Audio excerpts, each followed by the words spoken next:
Good morning student. আমরা আজ জানতে চলেছি মূল্যবোধের শিক্ষা ও জীবন দক্ষতা গঠনে যোগ ও ধ্যানের ভূমিকা। আমরা বিগত ক্লাসগুলোতে মূল্যবোধ কাকে বলে সে সম্পর্কিত বিষয়ে আমরা জেনেছি। এখন আমরা দেখব জীবন দক্ষতা গঠনে যোগ ও ধ্যানের কি ভূমিকা রয়েছে। মূল্যবোধের সংজ্ঞা একটু আলোচনা করে নিই ছোট্ট করে। মূল্যবোধ হলো সেই নৈতিক আদর্শ ও বিশ্বাস বা নীতিমালা যা মানুষের চিন্তা, আচরণ ও সিদ্ধান্তকে সঠিক পথে পরিচালিত করে। ব্যক্তি ও সমাজের সুশৃঙ্খল ও মানবিক জীবন গঠনে সহায়তা করে। কি দাঁড়ালো? ছোট্ট করে আরেকটু বলি।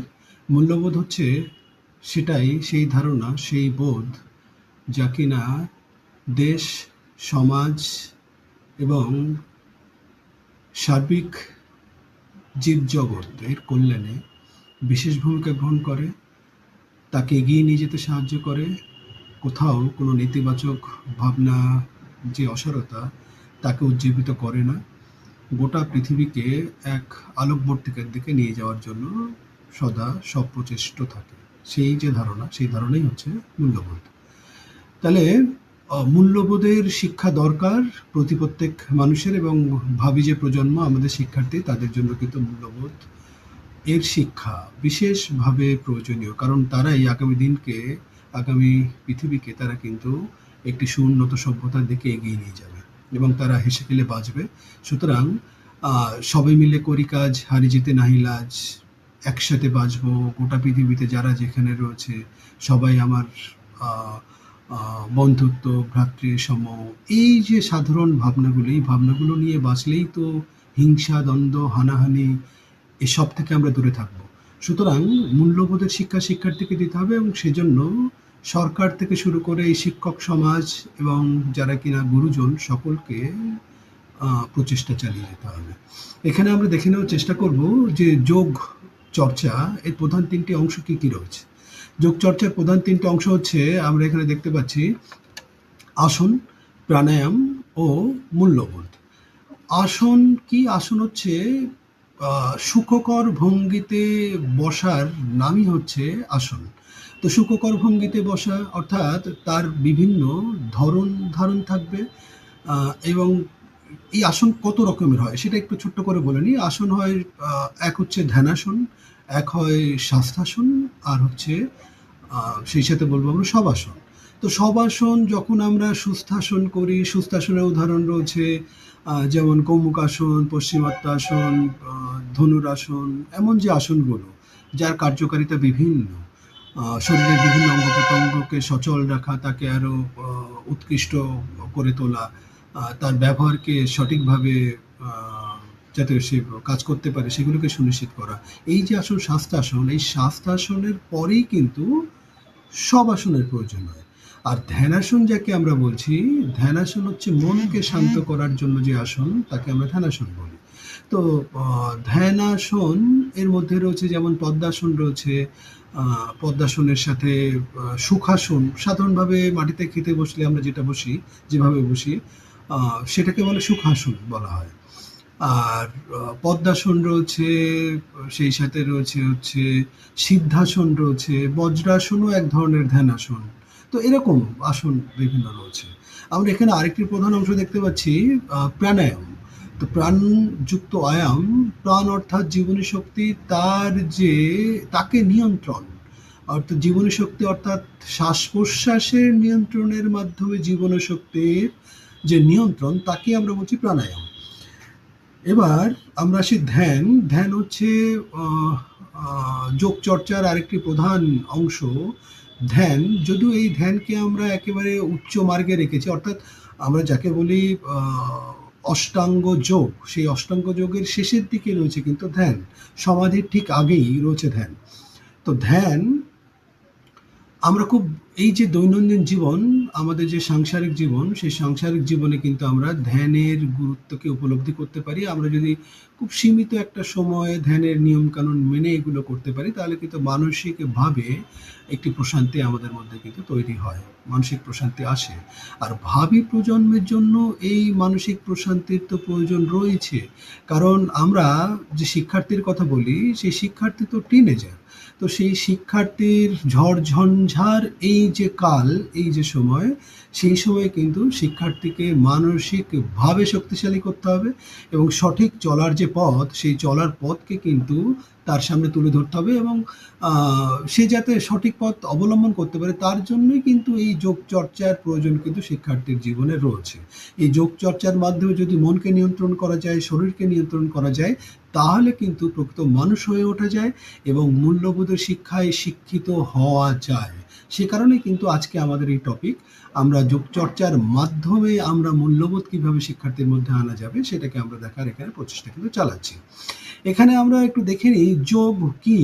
যোগ হলো প্রাচীন একটি ধারণা, যা কিনা একটি সাধনা পদ্ধতি, যা শরীর, মন ও আত্মার মধ্যে সামঞ্জস্য স্থাপন করে। অর্থাৎ এখানে ৩ টে জিনিস দেখছি। শরীর, মন ও আত্মা। তো এই ৩ টে বিষয়ের মধ্যে সামঞ্জস্য স্থান করে। জুজ ধাতু থেকে কিন্তু এটা এসছে, যার অর্থ হচ্ছে যোগ করা। অর্থাৎ এই ৩ টে বিষয়কে সংযুক্ত করা হয়। তো এই যোগের মাধ্যমে। যোগ হচ্ছে আদি ও অকৃত্রিম একটি শব্দ। বর্তমানে আমরা যোগা যে শব্দটিকে ব্যবহার করি, সেই যোগা শব্দটি কিন্তু আ বর্তমানে যে সময়কাল, প্রেক্ষাপট, সেখান থেকে উঠে আসে একটি শব্দ। এটা একটি ওই আ সর্বঘটে কাঠালি কলা, এরকম একটি বিষয়। মানে এর মধ্যে ব্যায়াম রয়েছে, এর মধ্যে আ ফেস যোগা রয়েছে, এর মধ্যে আ নৃত্য রয়েছে, এর মধ্যে অন্যান্য সব শৈলীগুলো রয়েছে। সব কিছু একসাথে করা, সেটাকে যোগা আমরা এভাবে প্রকাশ করে থাকি। এর মধ্যে লাফিং থেরাপি রয়েছে, আ এর মধ্যে মেডিটেশন রয়েছে। অনেক কিছু একসাথে, একটা খিচুড়ি। তো যাই হোক, ধ্যান কাকে বলছি আমরা? মেডিটেশন বা ধ্যান হলো মনকে একাগ্র ও শান্ত করে তোলার একটি মানসিক অনুশীলন। এতে মনকে একটি সুনির্দিষ্ট চিন্তা, শ্বাস বা বস্তুর উপর কেন্দ্রীভূত করা হয়, যার ফলে মানসিক শান্তি ও সচেতনতা আসে, একাগ্রতা বৃদ্ধি পায়। তো এই হচ্ছে আমাদের ধ্যান এবং হচ্ছে যোগ এবং প্রাণায়াম। আচ্ছা, এবার আমরা একটু দেখে নেওয়ার চেষ্টা করব এই মূল্যবোধের শিক্ষা জীবন দক্ষতা গঠনে যোগ ও ধ্যান কি ভূমিকা তার রয়েছে, সেটা আমরা একটু দেখে নিই। এখানে আমরা আলোচনা করব সচেতনতা বৃদ্ধি, যাকে আমরা বলছি আত্মসচেতনতা। আমরা যদি আত্মসচেতন না হই, আমরা যদি আত্মবিশ্লেষণ না করি, তাহলে কিন্তু কখনোই আমরা আ ভালো মন্দের বিচার করতে পারবো না এবং নিজের যে আপগ্রেডেশন, নিজেকে উন্নত করা, সেই উন্নত কিন্তু আমরা করতে পারবো না। অর্থাৎ আমি শ্রেষ্ঠ, এই ভাবনার মধ্যে কোনো মাহাত্ম্য কিন্তু নেই। আমি যা করি সবটাই ঠিক, এই ভাবনার মধ্যে কোনো মাহাত্ম্য নেই। আমাদের বাড়িতে আমাদের পিতামাতা সবসময়, যেহেতু তাদের মধ্যে বাৎসল্য রস রয়েছে, তারা কিন্তু কখনোই আমাদের ভুল দেখেন না। আমরা যাই করি তাতেই তারা খুশি। কারণ আমরা তাদের পরবর্তী প্রজন্ম, আমরা বংশকে রক্ষা করব আগামী দিনে। সেজন্য আমাদের ভালো-মন্দ, খারাপ কখনোই কিন্তু আমাদের পিতামাতারা দেখেন না। কিন্তু এটা অনুচিত একটি বিষয়। বাবা-মা, গুরুজন, শিক্ষক, তাদের উচিত শিক্ষার্থীর মধ্যে যাতে আত্মচর্চা, অর্থাৎ নিজেকে বিশ্লেষণ করা, আত্মবিশ্লেষণ, এই দৃষ্টিভঙ্গি তৈরি হয়, এর সদিচ্ছা তৈরি হয়, সেই জায়গাটাকে তৈরি করা। এটা আমাদের কিন্তু করতে হবে। তো এই আত্মসচেতনতা বৃদ্ধি পাবে তখনই, আমি আমাকে জানতে পারবো তখনই, যখন কিনা আমরা এই যোগ, ধ্যান এর মধ্য দিয়ে আমরা এগিয়ে যাব। অর্থাৎ ভাবি প্রজন্মকে এই যোগ ও ধ্যানের শিক্ষায় শিক্ষিত করে তুলতে হবে। তাহলেই শিক্ষার্থী কিন্তু নিজেকে জানতে চাইবে, নিজেকে চিনতে পারবে। আচ্ছা, পরবর্তী যে পয়েন্ট, সেটা হচ্ছে আত্মনিয়ন্ত্রণ। তো আত্মনিয়ন্ত্রণ, এখানে আমরা অবশ্যই আবেগ নিয়ন্ত্রণের কথা আমরা বলছি।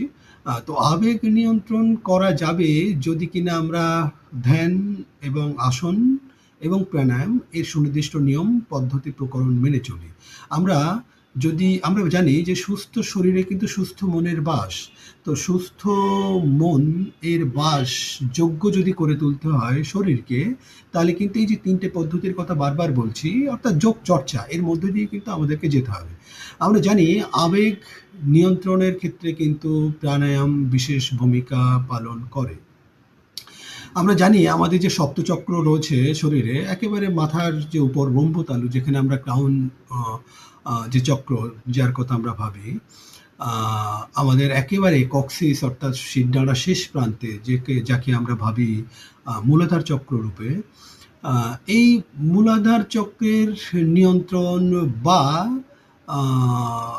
বলতে পারি যে সুষুম্না নাড়ি, অর্থাৎ ওই সে আগে যেটা বলছিলাম আমাদের যে ক্রাউন চক্র থেকে একবারে মূলাধার যে চক্র, এই যে শিরদাঁড়া এর মাঝখান বরাবর যে নাড়ির প্রবাহমান বলে যোগশাস্ত্র মনে করে, তাকে আমরা সুষুম্না নাড়ি বলি। তো এই যে নাড়ি, তাকে যদি সঠিকভাবে ব্যবহার করা যায় তাহলে কিন্তু আমাদের যাবতীয় আবেগ নিয়ন্ত্রিত হতে পারে।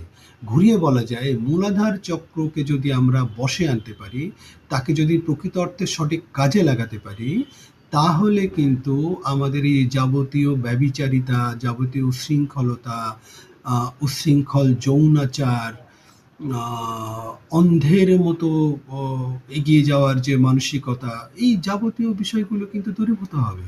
আমরা আমাদের আবেগকে কিন্তু নিয়ন্ত্রণ করতে পারবো। আর আবেগের সঠিক ব্যবহার যে কত শক্তিশালী হয়ে উঠতে পারে, পৃথিবীর যে কত পরিবর্তন করতে পারে বিভিন্নভাবে, তার উদাহরণ আমরা দেখেছি। স্বামীজির কথা আমরা জানি, একটি মানুষ গোটা ভারতবর্ষকে কাঁপিয়ে দিলেন, তিনি নতুন একটি দৃষ্টান্ত তৈরি করলেন এবং তার যে আদর্শ, সেই আদর্শে অনুসারী হয়ে এখন বেলুড় রামকৃষ্ণ মিশন এবং অন্যান্য যে যাবতীয় আমাদের এই ধরনের মিশনাদি রয়েছে, তারা কিন্তু কাজ করে চলেছে। তাদের আদর্শ কিন্তু কোথাও না কোথাও স্বামী বিবেকানন্দ। তো এই আবেগ নিয়ন্ত্রণ করতে পারে কিন্তু যোগ চর্চা। এটাই হচ্ছে আমার বলার মূল বিষয়। আমরা পরবর্তী পয়েন্ট দেখে নেব, একাগ্রতা বৃদ্ধি।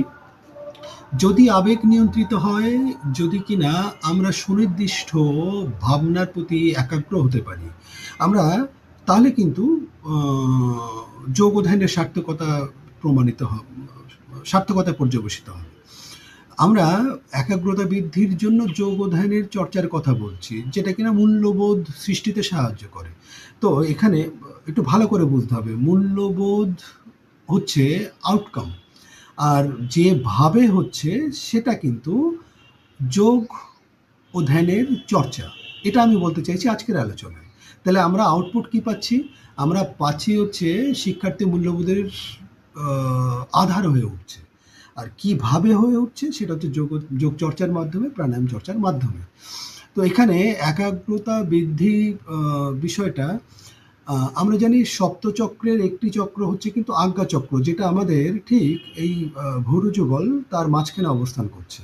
এই যে আজ্ঞা চক্র, এখানে ভাবনাকে সুনির্দিষ্ট করা, কিংবা হৃদয় চক্র, সেখানে ভাবনাকে যদি আমরা পয়েন্টেড করি, করে যদি আমরা কোনো আলোকবর্তিকাকে ভাবি, কোনো প্রজ্বলিত প্রদীপকে ভাবি, দীপশিখাকে ভাবি, যদি আমরা আমাদের আরাধ্য ঈশ্বর তিনি যেই হন না কেন, হতে পারেন তিনি মহাদেব হতে পারেন, তিনি হতে পারেন বিষ্ণু, হতে পারেন শ্রীকৃষ্ণ, হতে পারেন মা দুর্গা, হতে পারেন তিনি, হতে পারেন আল্লাহ, তিনি হতে পারেন যীশু খ্রিস্ট, তিনি হতে পারেন বুদ্ধদেব, যেই হন না কেন, তাকে কল্পনা করে, একটা শক্তি, তাকে কল্পনা করে যদি আমরা